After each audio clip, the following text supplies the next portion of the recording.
Praise the Lord, जय मसीह की। आप सबको प्रभु यीशु मसीह के नाम पे लॉर्ड्स हाउस चैनल के द्वारा इस रविवार स्वागत करता हूं। आज हम परमेश्वर के वचन में से नया जन्म का अनुभव क्या है और नया जन्म का अनुभव एक विश्वासी के लिए क्यों ज़रूरी है, इस संदेश के द्वारा जानेंगे। कृपया इस संदेश को ध्यान से सुनिए, क्योंकि यदि आपको नया जन्म का अनुभव नहीं है तो आप स्वर्ग के राज्य के वारिस नहीं हो सकते। आप सब जानते हैं, यदि एक व्यक्ति अपने पापों को स्वीकार करता है यीशु मसीह से और पश्चाताप करता है और पानी के द्वारा बपतिस्मा लेता है, उसके बाद से वो एक विश्वासी की तरह, एक मसीह की तरह परमेश्वर की कलीसिया जाकर प्रार्थना करना, परमेश्वर को भेंट देना, बाइबल पढ़ना, ये सब काम मसीह ही करते हैं। लेकिन बाइबल में यीशु ने नया जन्म का अनुभव पाने के लिए एक वचन में बताया है। एक बार निकोदेमुस नामक एक शास्त्री और एक फारसी था, वो यीशु मसीह के पास आया, क्योंकि यीशु मसीह दिन के समय में वचन सुनाते हुए, लोगों को चंगा करते हुए हर जगह, गांव-गांव, कलीसिया में, बाहर, जहां समय मिले वहां वचन बताते हुए जाते रहते थे। लेकिन उस फारसी ने सबके सामने बात नहीं किया। लेकिन एक रात यीशु मसीह के पास आकर एक सवाल पूछा कि प्रभु, मैं जानता हूँ कि तू जो भी काम कर रहा है सिर्फ परमेश्वर तेरे साथ है, इसीलिए तू ये सब कर रहा है। तब यीशु ने इस तरह जवाब दिया। वो है यूहन्ना की पुस्तक अध्याय 3 वचन 3 में लिखा है। आइए देखेंगे। यीशु ने उसको उत्तर दिया, मैं तुझसे सच सच कहता हूँ, यदि कोई नए सिरे से न जन्मे तो परमेश्वर का राज्य नहीं देख सकता। निकोदेमुस ने उससे कहा, मनुष्य जब बूढ़ा हो गया तो कैसे जन्म ले सकता है? क्या वहाँ अपनी माँ के गर्भ में दूसरी बार प्रवेश करके जन्म ले सकता है? यीशु ने उत्तर दिया, मैं तुझसे सच सच कहता हूँ, जब तक कोई मनुष्य जल और आत्मा से न जन्मे तो वहाँ परमेश्वर के राज्य में प्रवेश नहीं कर सकता। देखिए, निकोदेमुस से यीशु मसीह ने नया जन्म का अनुभव के बारे में बात किया। यीशु मसीह जानते हैं कि निकोदेमुस यहूदियों का सरदार है, वो एक फारसी है, वो धर्मशास्त्र को अच्छी तरह से जानता है। लेकिन निकोदेमुस नया जन्म का अनुभव नहीं पाया है। इसीलिए प्रभु ने कहा, मैं तुमसे सच सच कहता हूँ, यदि कोई नए सिरे से जन्म न ले तो वह स्वर्ग के राज्य को देख नहीं सकता। तब निकोदेमुस ने कहा, प्रभु, क्या मैं अपने माँ के गर्भ में दूसरी बार पेट में जाकर कैसा पैदा हो सकता हूँ? दूसरी जन्म कैसा ले सकता हूँ? देखिए, मुझे हाल ही में एक सिस्टर ने इसी सवाल पूछा।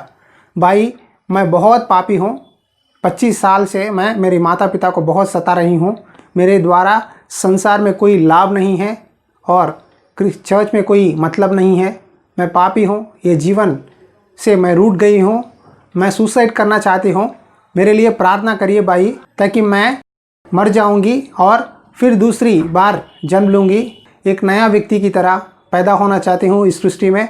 तब उस जीवन में मैं यीशु मसीह के लिए एक अच्छे विश्वासी की तरह, अपने माता पिता को खुश करने वाली बेटी की तरह रहना चाहती हूँ, आप मेरे लिए प्रार्थना करिए। तब मैंने उनसे एक बात कहा, देखिए, परमेश्वर ने आपको एक ही शरीर दिया है, एक ही आत्मा है, दूसरी बार आप जन्म नहीं ले सकते। इस संसार में जो भी व्यक्ति हो, एक ही बार जन्म लेता है और एक ही बार शरीर से मरता है, लेकिन दूसरी बार वो पुनरुत्थान होने की शक्ति यीशु मसीह ने दिया है। लेकिन आपकी आत्मा परमेश्वर के साथ रहेगी, बल्कि शरीर नहीं। समझ गए? ये नश्वान शरीर मिट्टी में मिल जाएगा, लेकिन हमारा अविनाशी शरीर यानी महिमा शरीर परमेश्वर के साथ, आत्मा के साथ स्वर्ग में रहेंगे। मैंने कहा, बहन, ऐसा नहीं, आपको परमेश्वर ने अपना जीवन दिया है, तो आप एक काम करो, आपके पापों के लिए पश्चाताप करो, प्रार्थना करो, प्रभु माफ़ करेगा। आगे से लेकर जो भी जीवन बिता रहे हैं, ये जीवन को यीशु मसीह के लिए जीवन बिताइए, पाप मत करिए। तब उस सिस्टर ने कहा, भाई, मैंने बपतिस्मा भी लिया है, लेकिन फिर भी मेरे जीवन में कोई भी फ़र्क नहीं है, क्या करूँ? मैं मरना चाहती हूँ, प्रभु मुझसे बात नहीं कर रहे हैं। तब मैंने कहा, आपको नया जन्म का अनुभव पाना चाहिए, आपने नया जन्म का अनुभव नहीं पाया। इधर निकोदेमुस भी फारसी था, वचन सुना रहा था कलीसिया में और एक याजक था, लेकिन उसके जीवन में नया जन्म का अनुभव नहीं है। इसीलिए यीशु मसीह ने कहा, यदि कोई व्यक्ति नए सिरे से जन्म न ले तो वह स्वर्ग के राज्य को देख नहीं सकता। और दूसरी बात यीशु मसीह ने कहा, यदि कोई जल से और आत्मा से न जन्म ले तो वह स्वर्ग के राज्य में प्रवेश नहीं कर सकता। आप सब जानते हैं, जल से जन्म लेना यानी बपतिस्मा है, हर एक व्यक्ति जब अपने पापों के लिए पश्चाताप करता है तो पिता, पुत्र और पवित्र आत्मा के नाम पे बपतिस्मा लेते हैं, यानी पानी की बपतिस्मा। लेकिन इधर और एक बात है, आत्मा से जन्म क्या है? बपतिस्मा देने वाला यूहन्ना ने कहा, मैं तो पानी से बपतिस्मा देता हूँ, लेकिन मेरे पीछे एक प्रभु है, यीशु मसीह आएगा, वो आपको पवित्र आत्मा से बपतिस्मा देगा। यीशु मसीह के चेले भी यीशु मसीह के साथ ही थे। उन्होंने बहुत से अद्भुत कार्य किए, चिन्ह दिखाए, प्रभु के साथ मिलकर सेवकाई में काम किए। लेकिन प्रभु जब पुनरुत्थान हुए तब प्रभु ने एक बात कहा, वो है, तुम जब तक पवित्र आत्मा की सामर्थ ना पाओ, तुम यरूशलेम में ठहरकर प्रार्थना करो। जब पेंतकुस्त का दिन आया, जब सब लोग इकट्ठे होकर एक मन एक आत्मा से प्रार्थना कर रहे थे, तब परमेश्वर की सामर्थ उनके ऊपर उतरा। उसके पहले वो सब साधारण व्यक्ति थे, वो बपतिस्मा लिए हुए हैं, उनका मन फिरावा हुआ है, लेकिन उनमें सामर्थ नहीं है, पवित्र आत्मा से बपतिस्मा नहीं लिए है। जब परमेश्वर की पवित्र आत्मा का सामर्थ उनके ऊपर उतरा तो अन्य भाषा बोलने लगे, परमेश्वर की वचन को सामर्थ से बोलने लगे, परमेश्वर की स्तुति करने लगे। यहाँ प्रभु कहता है कि तुमने जल से बपतिस्मा लिया है, पवित्र आत्मा से बपतिस्मा लिया है, क्या तुम्हारे जीवन में नया जन्म का अनुभव है? ये नया जन्म का अनुभव क्या है भाई? देखिए, नया जन्म का अनुभव माने आपका पुराना स्वभाव, पुराना सोच, पुराने विचार आप में नहीं रहते। आप जब बपतिस्मा लेते हैं, परमेश्वर के लिए जो भी बात करेंगे, जो भी सोचेंगे, जो भी विचार करेंगे, सब कुछ सोचकर बात करेंगे। हर एक काम परमेश्वर के नज़र में ठीक है या नहीं, 1 से 2 बार सोचेंगे और अपना जीवन बिताएंगे। मैं आपके सामने 5 चीज़ों को बताऊंगा। एक बार ये 5 बातों को ध्यान से सुनिए और अपने आप को जांच लीजिए कि आप में नया जन्म का अनुभव है या नहीं। पहला है, एक व्यक्ति जब नया जन्म का अनुभव पाता है, वो हर दिन अपने पापों के लिए पश्चाताप करता है। शायद वो मनुष्यों से पाप किया हो या परमेश्वर की नज़र में पाप किया हो, हर दिन अपने आप को जांच कर परमेश्वर से प्रार्थना करता है, प्रभु मुझ में कोई गलती है तो मुझे दिखा, अपनी मार्ग को मुझे बता। आप इस बात को दाऊद के जीवन में देख सकते हैं। दाऊद ने भजन संहिता में लिखा, प्रभु मुझे जांच, मुझे परख, क्या मुझ में कोई गलती है, मुझे पवित्र बना, कहकर दाऊद ने प्रार्थना किया। और दूसरी बात है, अपना विवेक को परमेश्वर के सामने और मनुष्यों के सामने शुद्ध रखता है। जो व्यक्ति अपना विवेक को परमेश्वर के नज़र में, मनुष्यों के नज़र में शुद्ध रखता है, वो नया जन्म का अनुभव पाया हुआ व्यक्ति है। शायद छोटा भी पाप हो, वो परमेश्वर के सामने स्वीकार करता है और मनुष्यों के सामने भी स्वीकार करता है। किसी भी पैसों की लालच नहीं करता, किसी भी द्वेष, कड़वाहट, नफरत को अपने मन में आने नहीं देता। हर समय अपना दिल को, अपने विवेक को शुद्ध रखता है ताकि पवित्र आत्मा उसके साथ सदा रहे। और तीसरी बात है, परमेश्वर के साथ संबंध बनाए रखना। देखिए, आप जितना भी कलीसिया जाओ, प्रार्थना करो, बाइबल पढ़ो, लेकिन आपको परमेश्वर को अगर संबंध नहीं है तो आपकी प्रार्थना, आपका विश्वास, आपकी ट्रेडिशन या आपकी जो भी आराधना करते हैं, उस आराधना का कोई मतलब नहीं है। एक व्यक्ति जब परमेश्वर के साथ संबंध बनाए रखता है, तभी उसके जीवन में आशीष पाएगा। बहुत से लोगों को परमेश्वर के साथ संबंध ही नहीं है। मुझे बहुत से लोग फ़ोन करके या मैसेज करके बताते हैं, प्रभु मेरे बारे में क्या बोल रहा है, आप पूछ के बताइए।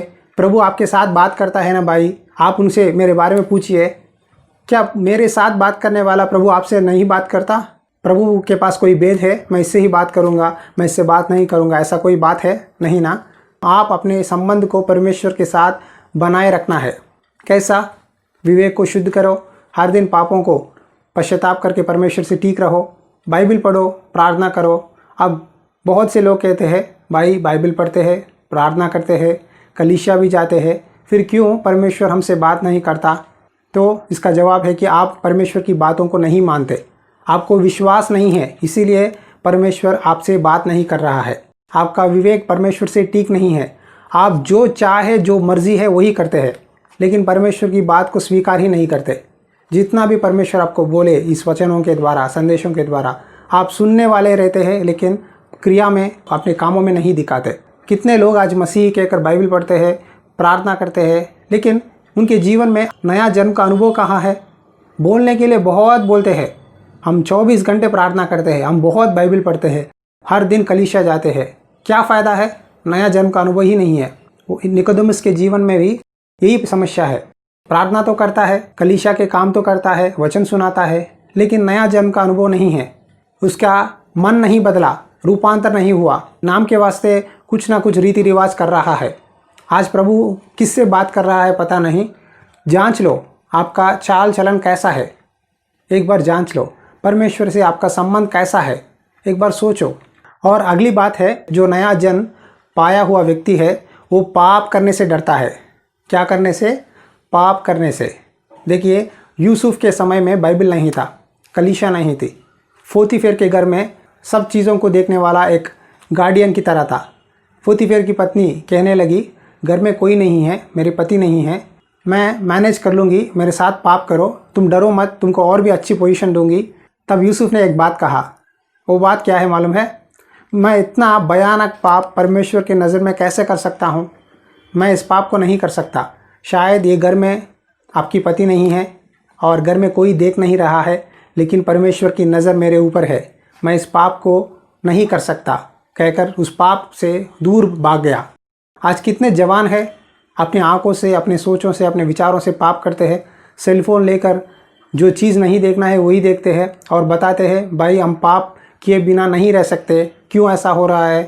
क्यों? आपको नया जन्म का अनुभव नहीं है, आपका विवेक शुद्ध नहीं है। यूसुफ को देखो, बाइबल भी नहीं है, प्रार्थना करने के लिए एक विश्वासी मंडली भी नहीं है, लेकिन फिर भी वो अपना दिल को शुद्ध रखा। उसको डर है, यदि मैं पाप करूं तो परमेश्वर मुझे देखेगा और मुझे सजा देगा। आपको डर रहना है, परमेश्वर का भय रहना है। परमेश्वर का भय नहीं है तो आप जो चाहे वो काम करते हैं, जैसा चाहे वैसा जीते हैं। नाम के लिए तो क्रिश्चियन बोर्ड लगाते हैं, कलीसिया जाते हैं, कुछ एक ही समान होता है, सबके तरह ही रहते हैं, लेकिन कल जब परमेश्वर की दूसरी आगमन होगी तो पर स्वर्ग के राज्य में आप प्रवेश नहीं कर सकते, स्वर्ग नहीं जा सकते आप, याद रखिए। बहुत से लोग मुझे फ़ोन करके पूछते हैं, भाई और भी ये गवाही बताओ, वो गवाही बताओ, प्रकाशित वाक्य के बारे में बताओ, ये सत्य को बताओ, बाइबल के डीप नॉलेज के बारे में बताओ। आपको नया जन्म का अनुभव ही नहीं है तो ये सब बातों को सुनने के द्वारा क्या लाभ है? समझ गए? आप जितने भी गवाहियाँ सुनो, जितना भी प्रकाशित वाक्य हो, जितने भी गहरी संदेश हो उस सुनते हैं, लेकिन यदि आपको नया जन्म का अनुभव नहीं है तो आप स्वर्ग कैसा पहुँचेंगे? यदि आप स्वर्ग को जाएंगे तो ही ना ये सब देख पाएंगे, ये सब जान सकेंगे। कि आपके मन में एक दृढ़ विश्वास रहना है कि मैं नया जन्म पाया हूँ, मेरा जीवन अलग है, सबसे अलग है, मैं परमेश्वर के नज़र में प्रत्येक व्यक्ति हूँ, परमेश्वर का एक बड़ा योजना है, उस योजना में मैं चल रहा हूँ, कहकर विश्वास होनी चाहिए। और आखिर बात है एक धार्मिक जीवन जीना, यानी पैसों की लालच में, सांसारिक चीज़ों में, मनुष्यों की बातों में नहीं आना। जो नया जन्म पाया हुआ व्यक्ति होता है वो संसार से नहीं मिलता, पैसों के लिए लालच नहीं करता, उसका जीवन प्रत्येक है, उसका सोच, उसका विचार सबसे अलग है। आपसे ही प्रभु बोल रहा है, आप एक धार्मिक जीवन बिताना जरूरी है। पैसों के लिए कितने लोग हैं आज मसीह कहते हुए झूठ बोलते हैं, शायद सोचते हैं कोई देख नहीं रहा है, लेकिन परमेश्वर के आंखें आप ही पर है। आपका विवेक ठीक नहीं है तो आप स्वर्ग के राज्य नहीं पहुंच सकते। खोया हुआ पुत्र की दृष्टांत के बारे में आप जानते हैं। खोया हुआ पुत्र ऐसा है कि अपनी पिता का सारा संपत्ति लेकर घर छोड़कर चला गया। जाने के बाद पूरा पैसा व्यभिचार में दुष्ट दोस्तों के साथ पैसा इस्तेमाल करके सब कुछ खो बैठा और एक मालिक के पास जाकर सूअर चराने लगा और वहीं कुछ ना कुछ आहार लेता रहा। तब उसको याद आया, मेरा पिता कितना धनवान है, कितने नौकर है मेरे पिता के घर में, वो कितनी अच्छा भोजन खाते हैं, लेकिन मैं यहाँ बैठकर सूअर को चराते हुए जो ये बचा हुआ आहार ले रहा हूँ, इसके लिए क्या फ़ायदा है? मैं पिता के पास जाकर माफ़ी मांगूंगा, कहकर वापस चला गया। जाने के बाद पिता से एक बात कहा, क्या है मालूम है? उसने कहा, पिता मैंने स्वर्ग और तुम्हारे ओर पाप किया है। किसके सामने पाप किया है? स्वर्ग में परमेश्वर के विरुद्ध और तुम्हारे विरुद्ध, तुम्हारे दोनों के विरुद्ध मैंने पाप किया है, इसीलिए मुझे माफ़ कर। मैं चाहता हूँ कि तेरे घर में एक नौकर की जगह दे, वो काफ़ी है। इस बात को सुनने के बाद पिता के आंखों में से आंसू आया। पिता ने तुरंत एक अच्छा कपड़ा पहनकर उसे अंगूठा डालकर खुशी से पार्टी दिया और उसने कहा, ये जो मेरा पुत्र है ये मर गया है फिर जी उठा है। समझ गए? उसके जीवन में पुराना स्वभाव मर गया है और फिर नया जन्म का अनुभव उसने पाया है। उसको एहसास हुआ मैंने किया है वो गलती है और इस तरह मैं नहीं रहना है और मैंने परमेश्वर के विरुद्ध और मेरे पिता के विरुद्ध दोनों के सामने पापी ठहरा हूँ कहकर उसने पश्चाताप किया। आज परमेश्वर यही मांग रहा है। यदि आप ये 5 बातों का पालन करते हैं तो आप में नया जन्म का अनुभव है। समझ गए? क्या एक बार फिर से बताऊं? पहला है हर दिन अपने पापों के लिए परमेश्वर के सामने पश्चाताप करना, और दूसरा है अपने विवेक को परमेश्वर के सामने, मनुष्यों के सामने शुद्ध रखना। तीसरी बात है परमेश्वर के साथ संबंध बनाए रखना। अगला बात है पाप करने से डरना। आखिर बात है धार्मिक जीवन बिताना। समझ गए? यीशु मसीह एक बार एक जगह से गुजर रहे थे। एक अंजीर पेड़ को देखकर कहने लगे ये अंजीर पेड़ बहुत अच्छा है। उसके फल ढूंढने के लिए कोशिश करने लगे, लेकिन पेड़ तो बहुत बड़ा था, अच्छे हरियाली पत्ते थे, लेकिन उसमें फल नहीं है। तब यीशु मसीह ने उसके ऊपर श्राप दिया और अगला दिन वो पेड़ सूख गया और पत्ते उखड़ गए। आज भी मसीही कहकर बहुत से लोग क्रिश्चियंस कहते हुए बहुत बड़े विश्वासी है हम, बहुत पत्ते हैं हम में कहकर अपने आप से घमंड करते हैं, लेकिन आप में फल नहीं है। यदि फल नहीं है तो आप स्वर्ग के राज्य के वारिस नहीं हो पाएंगे। बपतिस्मा देने वाला यूहन्ना ने एक बात कहा, देखो कुल्हाड़ी पेड़ के जड़ के पास है, इसीलिए मन फिरावा का योग्य फल लाओ, नहीं तो परमेश्वर तुम्हें काट कर आग में डाल देगा, यानी नरक में डाल देगा प्रभु। इसीलिए योग्य फल लाओ, यानी मन फिरावा, पश्चाताप, नया जन्म का अनुभव आपके जीवन में होनी चाहिए। यदि जितना भी प्रार्थना करेंगे आपका स्वभाव नहीं बदला तो क्या फ़ायदा है? क्या आपके जीवन में सच में बदलाव देख रहे हैं आप? बहुत से लोग यही बात समस्या है, जीवन में बदलाव ही नहीं है। बोलने के लिए बहुत अच्छे बात बोलते हैं, नया जन्म का अनुभव नहीं है। आप जितना भी गहराई को जानो बाइबल के बारे में, जितना भी प्रकाशित वाक्य के बारे में जानो, दूसरी आगमन के बारे में जानो या गवाहियाँ सुनो, लेकिन आपका जीवन नहीं बदला, आपको नया जन्म का अनुभव नहीं है, तो आप स्वर्ग के राज्य में प्रवेश नहीं कर सकते और स्वर्ग के राज्य को देख भी नहीं सकते। आप सोचिए मत कि मैंने बपतिस्मा लिया है, मैं कलीसिया जाता हूँ तो मैं सब ठीक हूँ। ऐसा नहीं, पवित्र आत्मा से बपतिस्मा आपको ज़रूरी है और नया जन्म का अनुभव चाहिए, तभी आप स्वर्ग के वारिस हो सकते हैं। क्या आप जानते हैं आखिरकार निकोदेमुस जीवन में क्या हुआ? निकोदेमुस वहाँ से चला गया, लेकिन आप बाइबल में फिर 2 बार निकोदेमुस को देखते हैं। वो फारसी याजक सब लोग मिलकर यीशु की निंदा कर रहे थे और यीशु से पूछ रहे थे, क्या सच में तू ही परमेश्वर का पुत्र है, हमें बता कहकर यीशु से सवाल पूछ रहे थे।